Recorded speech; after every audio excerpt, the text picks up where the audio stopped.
Most definitely, fight fan. I mean, listen, that's how sports were back then. We've done a lot of talking about this with pro wrestling and everything else lately, but because there wasn't as much connectivity before the internet, right? Like you got your information through rags, through newspapers, through magazines.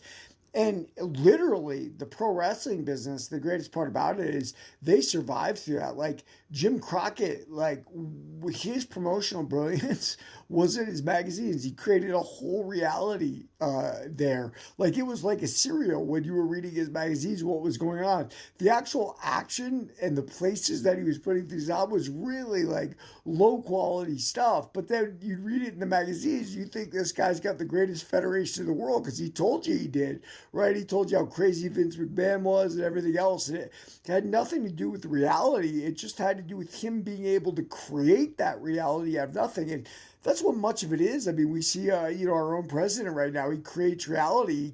But he can't seem to do that right now with the Epstein thing, right? But back to the point at hand.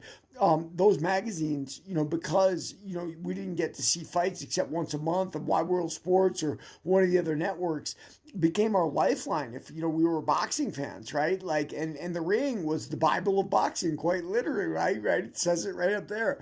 And I've seen it go through many times. I remember Nigel was the editor in chief for a long time, and their last big stand before Nigel kind of lost his job and the magazine went out was that Michael Spinks was the actual champion, not Mike Tyson. But linearly wise, he was right. Like, and then when Mike Tyson knocked out Spinks in 90 seconds, writers would write the ring and say, "Yeah, we told you, Nigel, egg on your face." And I was like, "Look, man, I never said Tyson wasn't going to beat him. I just said Michael Spinks was the lineal champ," which of course he was. And then, of course, Oscar De La Hoya bought the ring later on, and now Turki Al Sheikh has bought the ring.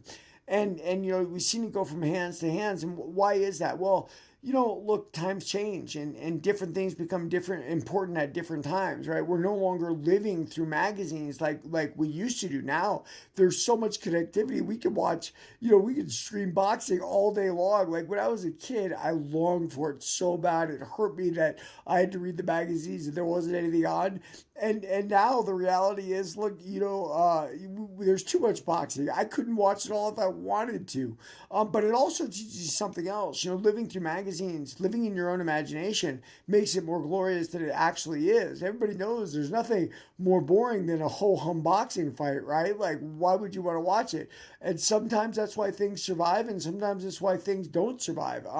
But yeah, we're definitely now in a new age. But those magazines will always be our base, fight fan forever. We're going to be a product of the magazine serial era of boxing, and that's okay. I love it. Everybody remember Warrior of the Light.